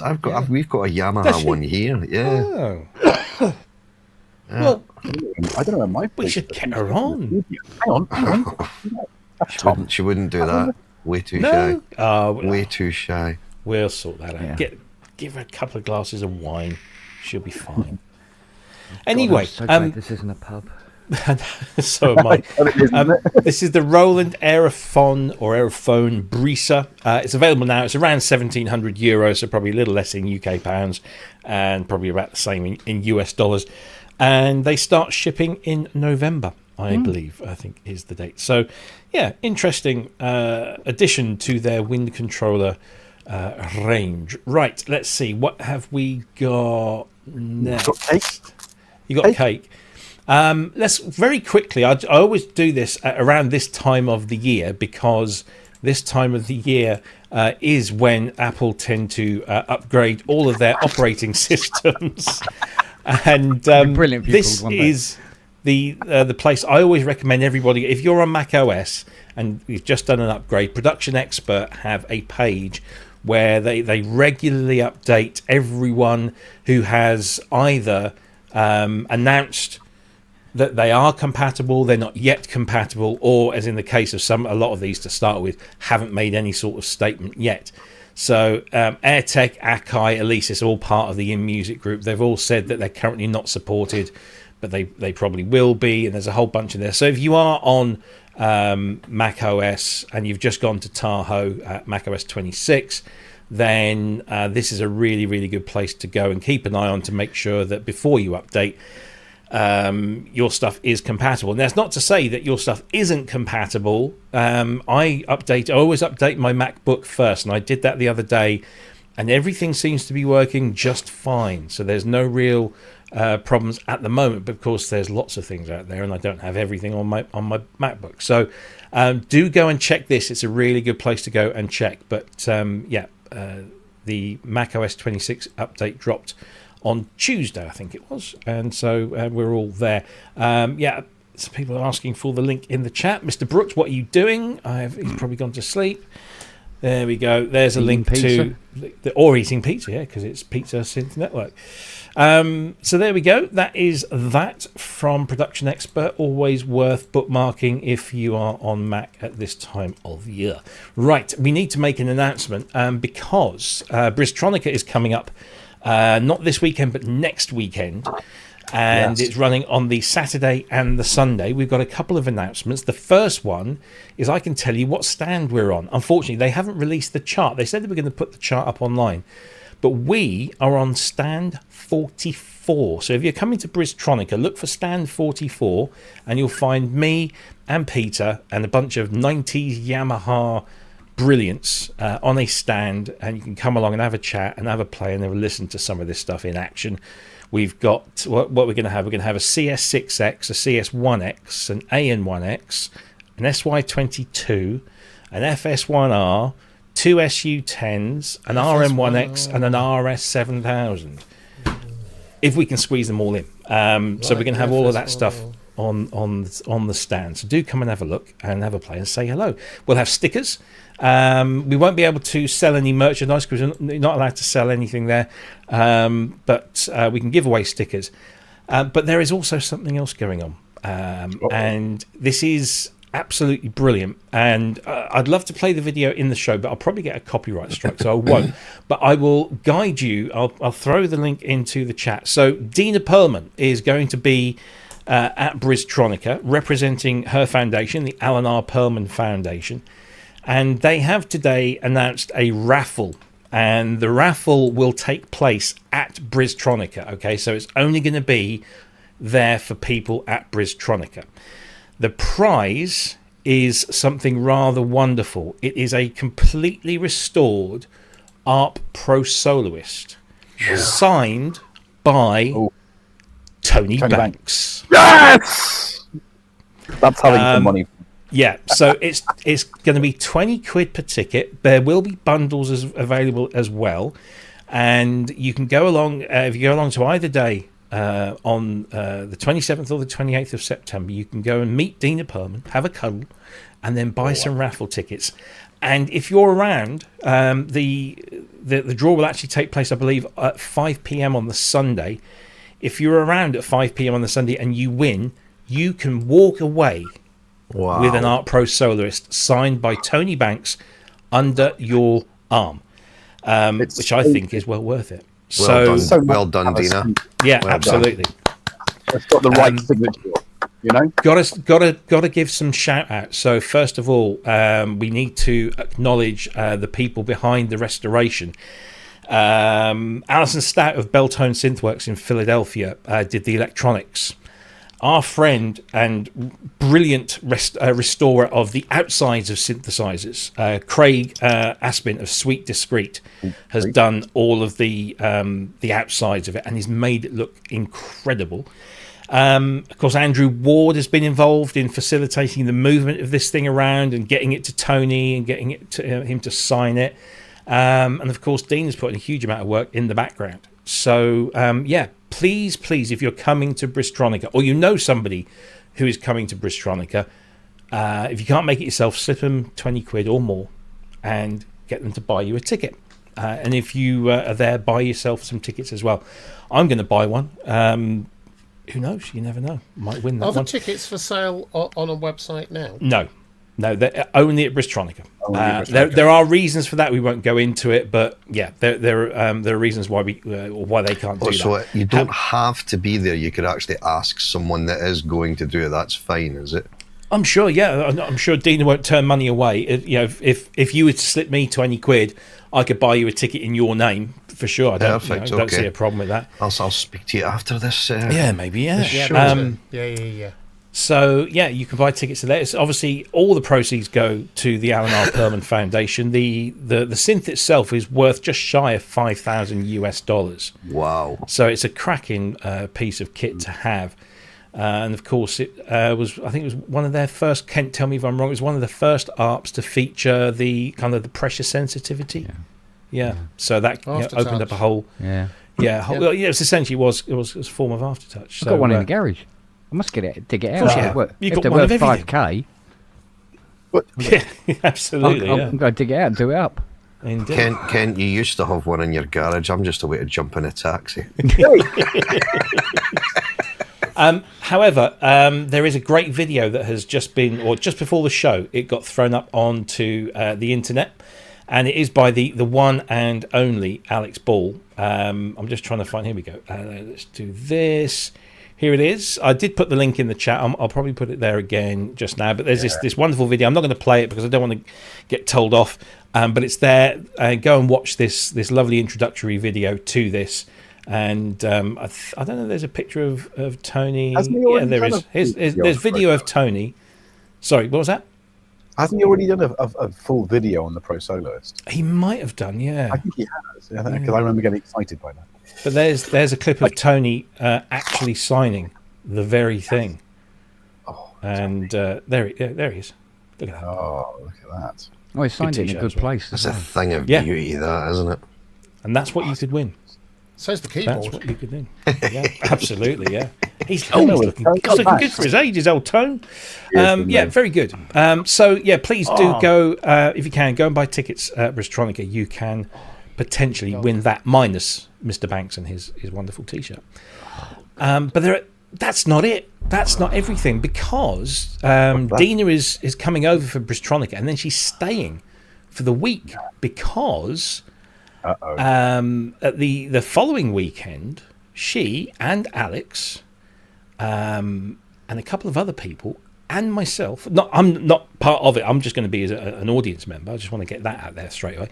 They're going to be at this place, the London Synth Show, which is taking place at the Musical Museum in Brentford, in west of London.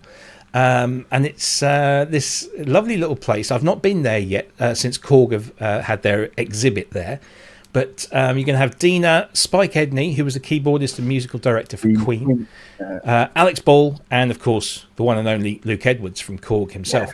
Entry is free. However, I do need to point out that all of the what they call Tier 1 tickets have sold out, or not sold out, but they've all gone. Now, that Tier 1 tickets means that you can go in all day and stay there and do whatever you want. Tier 2 tickets are available, but you will not be guaranteed entry unless there's capacity for you. They've got capacity limitations, so they'll be operating that on a one-in, one-out basis. But you can still register at the address here, which I will put in the chat for you. This is a really cool little event. There's going to be talks and performances, and of course, Dina and Alex and Spike and Luke are all going to be there. I'm going to pop along, and because I've been meaning to go and have a look at this place for a while now. There you see, guaranteed admission is now sold out, but you can put yourself on the list for tier 2s.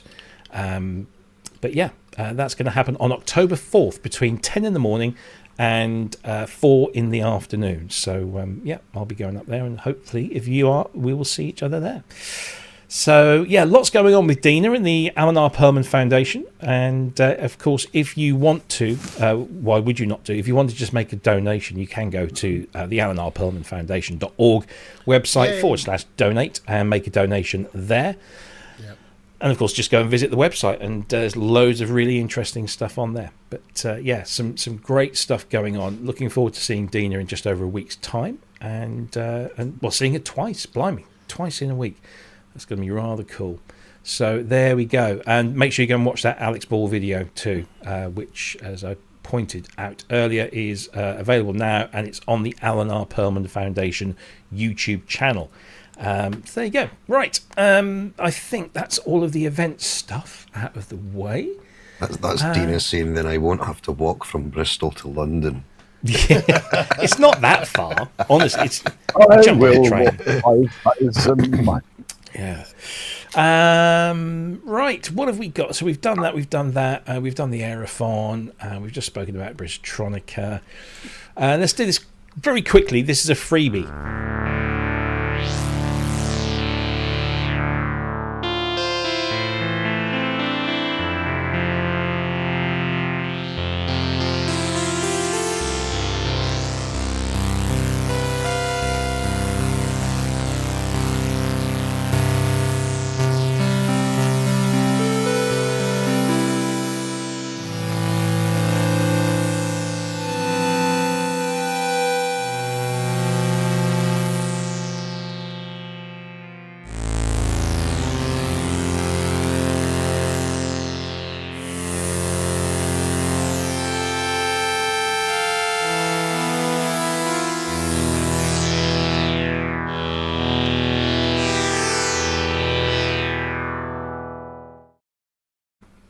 So, just in case you wanted another OBX simulation, emulation, whatever you want to call it, this is a new one, but the people behind this are the Surge Synth team, who have done some great plugins. Basically, I don't know if you remember, you can get OBXD from Disco DSP, and there's a free version and there's a paid for version. But that version was taken on by Disco DSP from a developer called 2DAT. And what Surge have done is they've taken the freeware version and done one of what they call a fork. They forked off, and they've created OBXF, which is this little thing here. And they've gone and added some features and done some other bits and bobs. It's currently sort of in development, so it's not a complete version, but you can go and download this. I actually downloaded this before we came on air. I haven't had a chance to try it yet, but there are a lot of OBX emulations out there, paid for and free, and I'm not sure. Does the world need another one? I'm not sure. But the Surge team are incredibly good at what they do, so I don't doubt for a moment that this is going to be a fun little thing to play with. Ken, I mean, you've had your head and your hands in lots of these things. Are we seeing too many of these now in software, or is it a bit? Well, weirdly, a sort of like backhanded compliment, I suppose. But you could get this and use it because it is it is a synth. It doesn't sound like an OBX, No, or an OBXA. So the fact that there are, VSTs out there that already do this, this isn't actually really doing it anyway. So it's a free synth to play with. But you're not going to get OBX sounds out of this. Yeah, it sounds more like a low-res ladder filter rather than the Well, Synth. yeah. Well, you see, Yeah, like the a lot filter of these doesn't work, does plugins it? suffer from exactly the same thing, which is there's a point in the filter sweep where it just doesn't sound right. There's so many of them. I mean, I could sit here and list them, but hey, I've got to go to bed tonight. And there's this area where it goes from, oh, that's quite analog, all digital, and I don't know about that. And then digital again, and it's always there in the lesser VSTs, shall we say, instead. And so, but it doesn't mean they can't do good sounds in other areas. Yeah, exactly, in their own right kind of thing. Exactly. Yeah, So getting this is, and seeing as it's free, you're getting a synth to play with. Just don't expect it to sound like an OB. Yeah. It's I that's think fine. G-Force have nailed the OB stuff. They've got that pretty damn close. Yeah, as long as they get this area, like I say, there's this area in the filter suites on all these different kinds of synthesizers, all these copies and clones or whatever you want to call them, and there's so many of them where there's this area that is really hard to recreate Yeah. digitally, Yeah. and that's where the work goes in this area.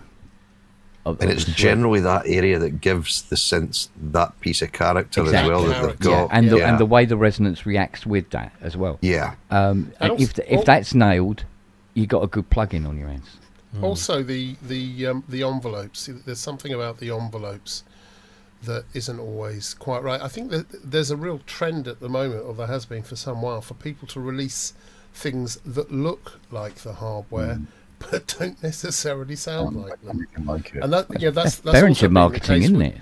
That's also been the case with a lot of effects like compressors and reverbs that have the right box, the right controls and the right lettering, and they look right, but they just don't sound anything like the original.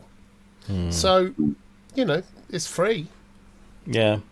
I mean, I used to use the OBXD, which was the Disco DSP one for a while. There wasn't there what's it? Is the OPX by? I forget who it was by now. That was supposed to be a very close plug-in, but like you say, like Scotty said, since G-Force came out with all of their Oberheim The stuff, OBE. which is branded Oberheim and approved by Tom himself. They are just incredible. I mean, it's all over our opening and closing credits, the OBE, and of course they've pretty much done the entire family now, haven't they? Almost. I think so, yeah. Yeah. And the So, filters are right. The yeah, and filters it are is- yeah. absolutely bang on. Yeah. And at the heart of it all is FM synthesis. Just putting that out there. Did you? Sorry, I was asleep. I was doing a can then. I did an interview actually. If anybody cares, and I'm probably sure you don't. I was interviewed by Ian Dixon this week. It's on his channel, The Digital Lifestyle, all about FM. So if you want to hear more about FM and me prattling on about it, yeah, exactly. Sorry, Ken, I just don't want to. Well, it wasn't me. Send you off. No, I just presumed. That wasn't me. Some other bugger did that. I love the way you came to me. Oh no! Wait to get someone else in trouble. And have him, mate. Have him. Just Cool. put a Talking link about in the Rudy chat tonight. if you want to go and download the latest version. Make sure you read all the instructions. The one good thing about this plugin is that it is cross-platform, so it's Mac, Windows, and Linux.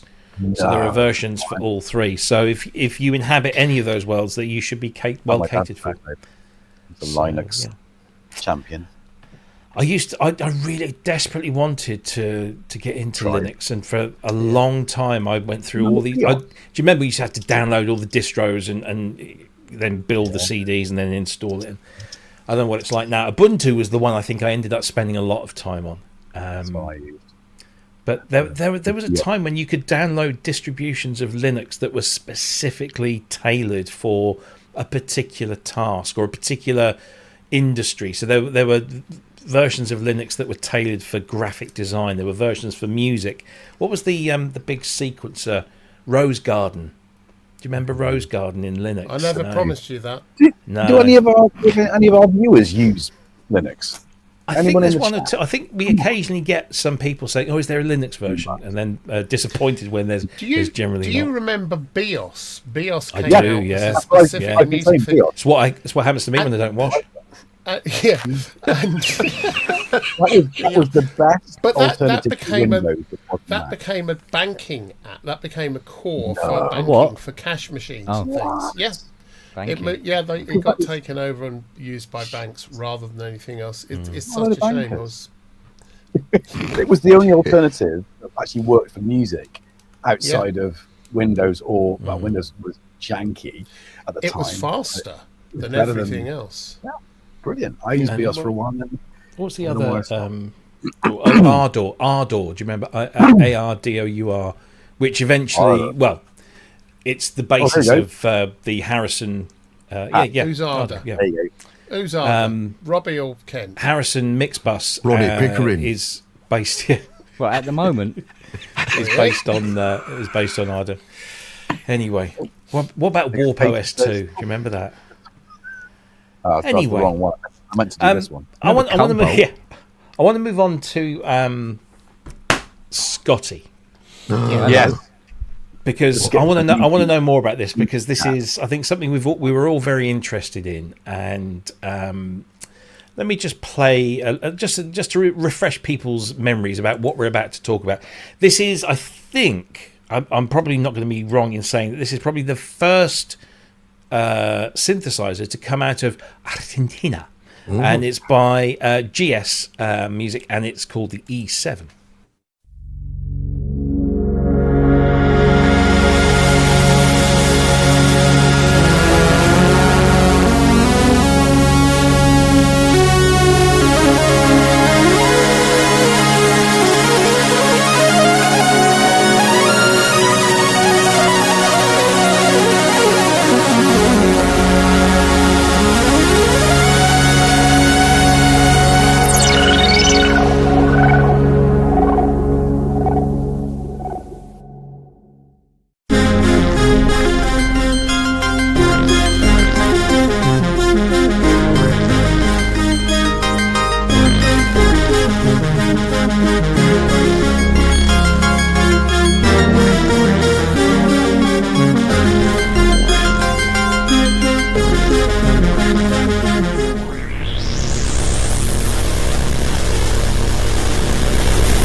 I was waiting for a decent drop in the volume there to cut it off, but I'm sorry, it wasn't happening. It sounds epic. It sounds immense. It sounds immense and epic, and one of the best demos I've ever heard when Scott did his demo of this. I mean, Indeed. astonishing demo. Thanks So very much. the reason why we're going to talk, because obviously this has been out for a while. Release the hounds. Yeah, this has been out for a while, and Scotty was saying in the last week, that he's been having a few problems with it. Tell us, what's been your experience of this so far? While I just mute Kent's dogs in the background there, tell us what your experience has been with this, good and bad. Yeah, well, I'm going to start with the good, because with it being the first synth that's come out of Argentina, and I believe the very first synth that GS Music has ever done, they've now done the Brisa 6 as well. But the E7 is remarkable as far as character goes. It sounds amazing. It's an absolute dream to program. Build quality is superb. Like, it's built like a tank. Like, this thing, you wouldn't even be scared to tour with this. It's like everything. It's metal pot stems. It's the whole works. It's proper. And all that, everything in the package itself is fantastic as far as sound and build quality and everything else goes. That is the part that I absolutely love about it. There's just things that you go to do that you just assume would be there, and they're just not there. I.e., the main one is there's no system export. You can't dump patches from the synth to the computer without a third-party editor, which I think is a huge oversight. But the editor that they've got is it's through a company called, and it's free. It's just an online editor through Synth City. And the editor itself is very good. There was a couple of little quirks with it, but Jim Danaker, who's in the chat today, Jim mentioned a couple of things to the developer of this editor/librarian, that basically what was happening is when you were saving your patch and renaming it, it was transposing the entire synth down 2 semitones. But all these little quirks in the editor have been fixed now, as far as we know, and it was done within a few days by this guy. So that side of things is great. My concern is just if the editor is no longer supported or it disappears, you can't upload or back up your synth. The other one that we came across is there's clicking, which sometimes you get. Like even my Prophet 6 has got a little snap at the start of the attack stage in the envelope, which you can address that with just slowing up the attack, maybe change it to 3 to 5 milliseconds, and the click generally goes. On certain sounds it's still there. But what my synth has that Jim's doesn't, it seems, is like this digital stepping. And speaking with Guido from GS Music, he was saying it's because they are aware of it and they've addressed it in the Brisa 6, but they used 8-bit microcontrollers basically to control the envelopes, and it's actually digital stepping that you're hearing. So what happens is the click disappears, but you get this like digital artifact at the start of the sound and just at the end. Now it's really difficult with certain sounds to hear, but when you're trying to do sort of darker tone sounds, keys, things like that are not quite so bright, you get this little sort of artifact that's there. The other thing is portamento. You've got no modes in the portamento. It's just on. You don't have a legato mode or anything like that, which is such a shame, because it can sound so moogie, or mogi, however you pronounce it.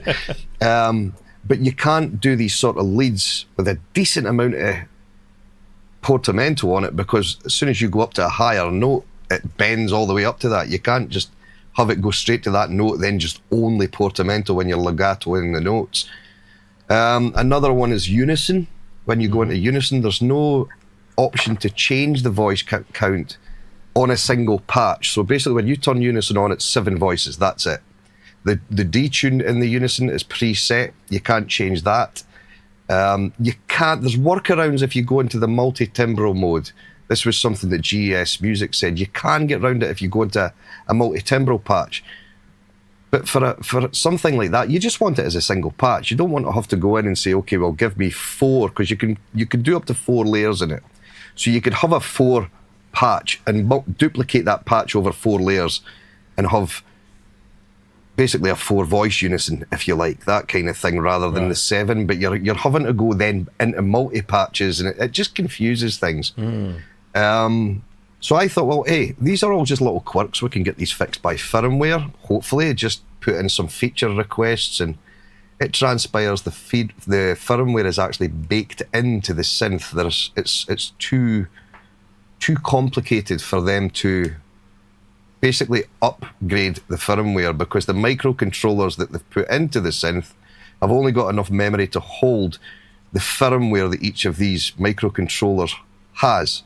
So there's not enough memory for them to actually update the firmware on the microcontrollers. Now, they said they were aware of that at the time, and it's probably been around the COVID era, when there was a chip shortage and things like this. I think, reading between the lines, I think that may be what it's been, and it was a case of, if we wait for the microcontrollers with enough memory to allow us to put a firmware update in the synth, like the opportunity, because at the moment they just can't firmware update it because all these microcontrollers are maxed out memory-wise, which is such a shame. But the synth itself... I'm still thinking about keeping it. After all that, I am still, purely because of the sound, I still am like, oh, Yeah, I You mean, need to rep through them I've things. read a lot of people and heard a lot of people playing this and waxing lyrical about it, but it does sound like it's slightly flawed, and maybe because is this their first instrument? as far as I know, I think Yeah. it is.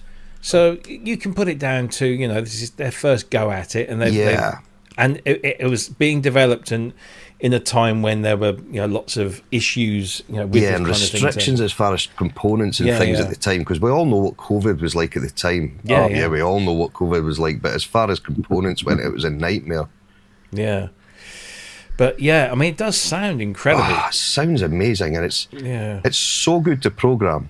And it's It's an MPE absolute- compatible as well, isn't it? Yes, yeah, So that's Yeah. one thing that's going for it. exactly. Well, yeah. another thing that's going for it, should I say? Ken, Yeah, and if you go into the multi mode as well, if you go into multi mode and you basically bring in one of your presets, one of your singular presets into the multi mode, if you tweak any of those in that multi mode, it just saves the whole multi mode patch. It doesn't affect the ones, because a lot of synths, sort of vintage synths mostly, but if you go in and have like a layer and you adjust the sounds in that layer, you're actually adjusting the sounds in the actual preset itself.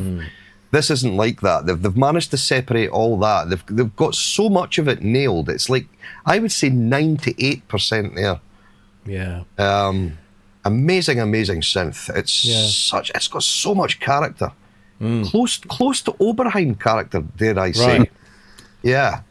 You just play the mean- saws on its own. You don't even need to detune them. You just put two saws on. And one thing it's got that I've never seen before is it's got two sub-oscillators, both of them being squares. But if you fine-tune your oscillator 1 and oscillator 2, because they're not tied in. Well, they are. Yeah, they're tied in with oscillator 1 and oscillator 2. But if you detune oscillator 1 and oscillator 2 to get your two saws phasing a little bit, it actually does that with the subs as well. And it sounds incredible. For strings and things like that, it's wow. It's just mind-blowingly good. Yeah. It's just such a shame that, like, these little things, they wouldn't matter if you could fix them in firmware. It's just that firmware not being able to update it. It's such a shame. but I A bit guess short-sighted, that is, I guess unfortunately. the issue is that there comes a point, and especially as you say around COVID, when there was such a chip shortage. Yeah.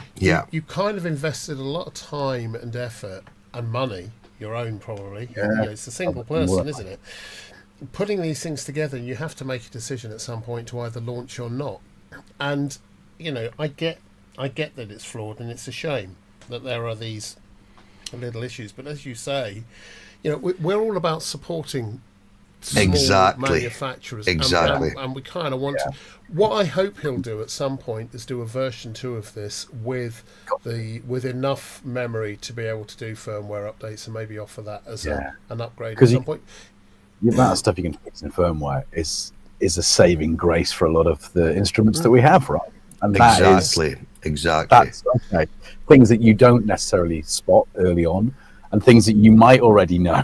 And as you said, And I do think at the time they were aware of this whole sort of the microcontrollers that they were using not having enough memory to be updated, basically. But it was, I think, time constraints, is they needed to have the synth released by a specific date, and if they were to wait for the microcontrollers with the larger memory to allow the firmware updates, it would have pushed the release way back. And it was one of those unknowns, I think, during COVID. That's what it seems to be. It's like, well, how long do we put this on hold for, But sound-wise, I don't want to put anybody off buying it because it sounds amazing. It's like mind-blowingly good. Ken, I think their saving grace is that all the good things that it does fantastically well. And if you can live with its quirks, knowing that they're probably not going to be perfectly addressed, you'll have a good thing that you can. It's usable. I mean, you keep telling me that it's usable. Yeah, it's not a useless synth at all. It's nothing like that. It's just these little annoyances that could have been fixed by firmware. It's just such a shame. And how many synths are out there that have got little annoying things going on? I know. Yeah, You know. and they So- don't have MPE and all this kind of stuff in them. Yeah. and it works flawlessly. The MPE, Yeah. it really does work flawlessly. I've not tried it, but I know that miles away, Devon, he's tried it with his Rolly Seaboard, and it sounds immense. It really does sound good. I know Matt Johnson from Jamiroquai is a big fan as well, isn't he? Yes, yeah. Yeah. So, I mean, he's a proper player's player. So if he's enjoying it, Yeah. it must be good. And of course, they've got the Brisa 6 now, which they've learnt some lessons from that. And obviously, it's a different synthesizer. But Single oscillator. yeah, but it's still a good thing. And like you say, Andrew, I think if they can do it, if they can either do a Mark II, that would be brilliant. or just do the the next one along, so the E8 or whatever, and add in some new stuff, but also fix the broken stuff. You guys that have gone out and got one, you're the one that have taken it for the team, shall we say? Yeah. But you're not complaining because it's still a very good synth. It sounds amazing. It really does. It really does. I'd love to know Kent's take on this, because this is about component level stuff and making a decision based on either a lack of or not components. Do you release now or not? Kent, what's your take on this? Because it sounds like this is something you have an opinion on or some knowledge of.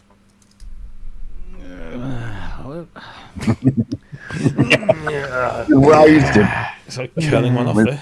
Well, you see, the thing is, I love the sound of this thing, for sure. One thing that is making me go, oh, why do they do that, is 7-voice. Yeah, that was an odd number, isn't it? Yeah. Literally. Honestly, I always have had problems playing keyboards that have odd-numbered voices. Prophet 5, you go, why isn't that key not working? Oh, run out of voices.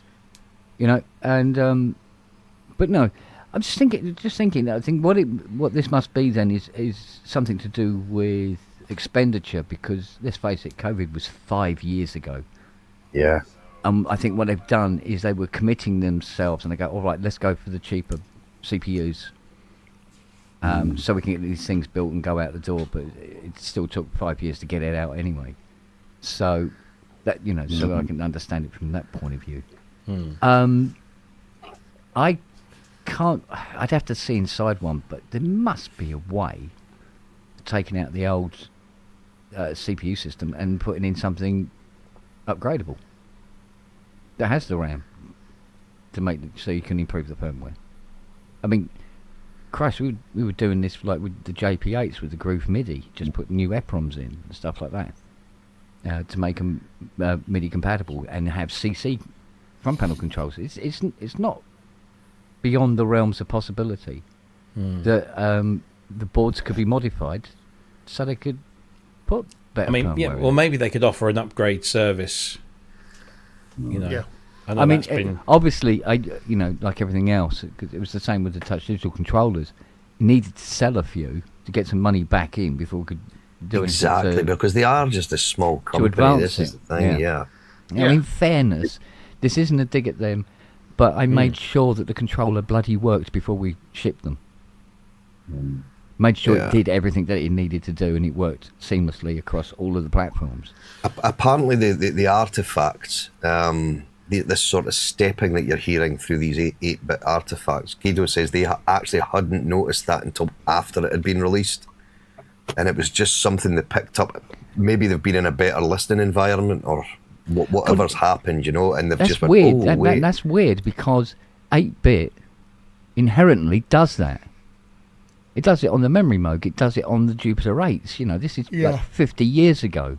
Yeah. This shouldn't be a surprise that an 8-bit system has stepping. Yeah. Seriously, I think this might be a case of they've got themselves into a financial corner, and they had to get these buggers out.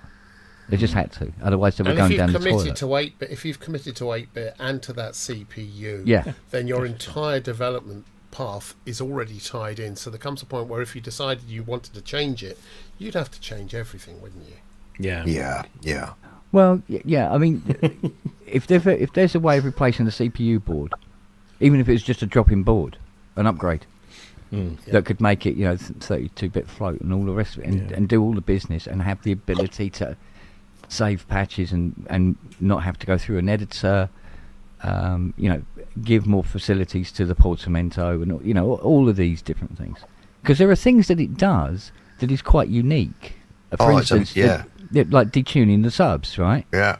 Which is a genius move. So many synths needed that and didn't get it. So I think this is worthwhile pushing. Yeah. Even if it does come down to sorry mate, but it's 395 quid for the upgrade board, and you go, well, okay. But I mean, I think Scott. I mean, tell me if I'm wrong, but if you think this is such an incredible synth that has a few flaws, would you be able to stick your hand, or would you feel happy sticking your hand in your pocket for the tune of 400 notes to fix it? I would certainly be considering it. Put it that way. Yeah. Well, if the board gives you the facility to keep updating the firmware continually for years to come and give it more facilities, then good. It's up to the customer to go. That all depends whether it makes it viable for them, as opposed to be sort of keeping. At the moment, there's no support for it at all as far as updates and things go, and any sort of software work. Don't get me wrong, like Guido's been back and forward on emails to me. Every time I message him, he's coming back with more information and letting me know this is what that is, that's why it's doing this. And we say, like Robbie said, if they brought out a Mark II, right, it kills the value of this one. That would be a horrible route to take. Somebody said in the chat, bring out the ES14 or the G, whatever. Listen, there's a bunch of people in the chat, and I'm not that much of an easy pushover, but they have persuaded me to play Scott's little demo video. I want to. So I'm just going to It's a short, so it's vertical. So I'm gonna just black out the studio just like that, and let's have a listen to this.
Oh, bloody hell. Now I will. Hang on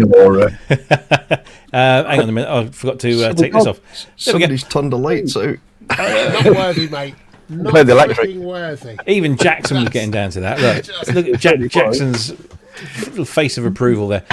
He's not just a pretty face. Is that Scott McAuley? Is he? He's not even that. Well, you said it. No, that was really, really very, very good. Cheers. Was that all? Apart from the drums, obviously, was that all?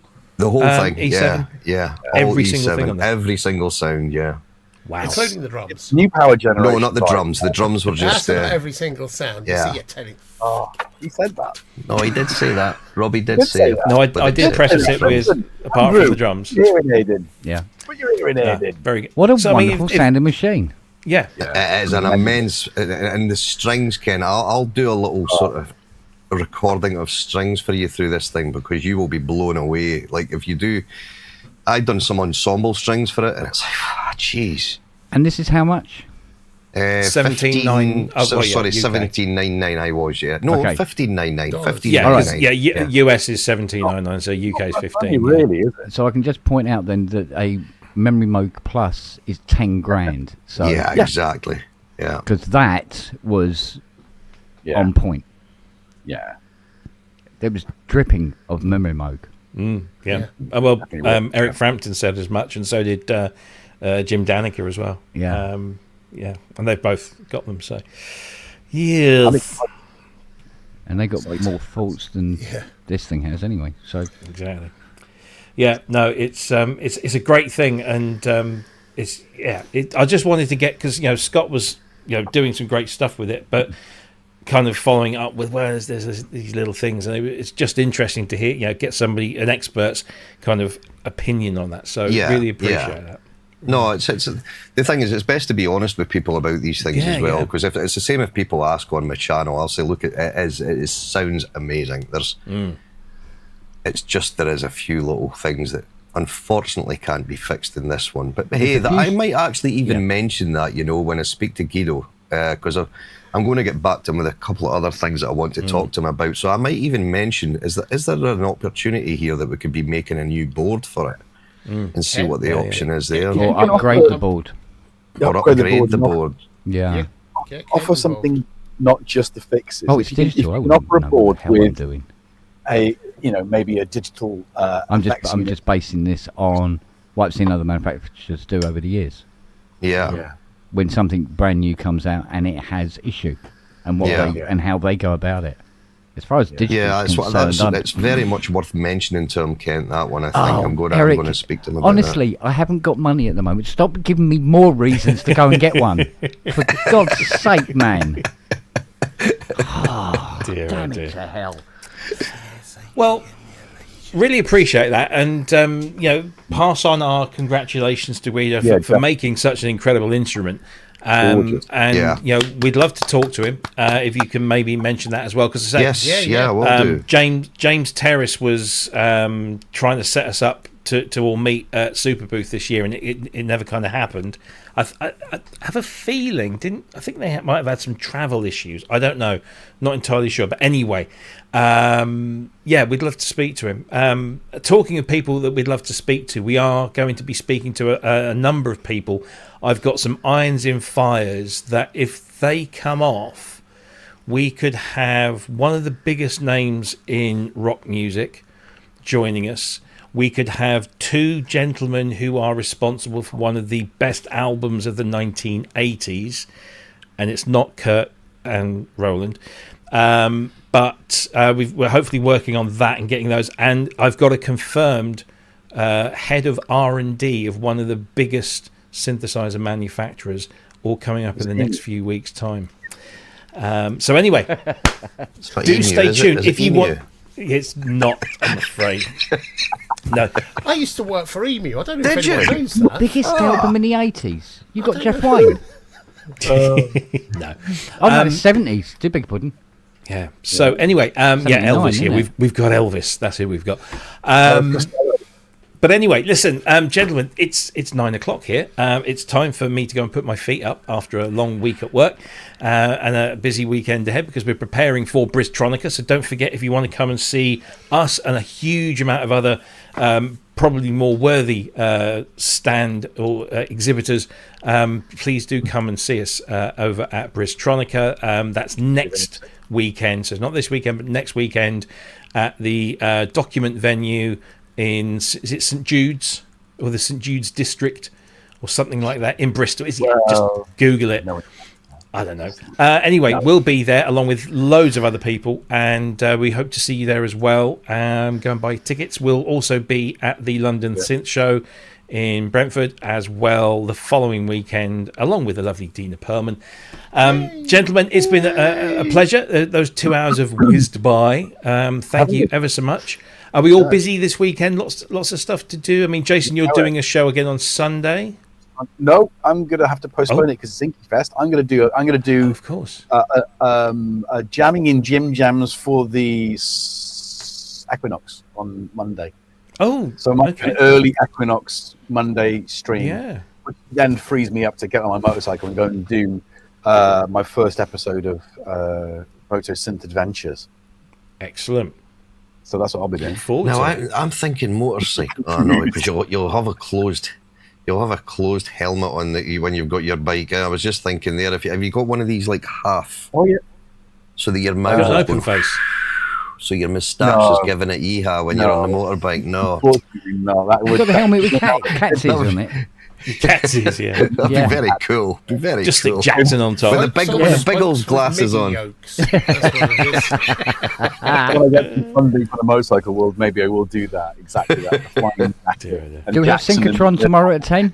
Synchrotron at 10, I believe. He's been in the chat, so let us Good know man. if it's not. Rands?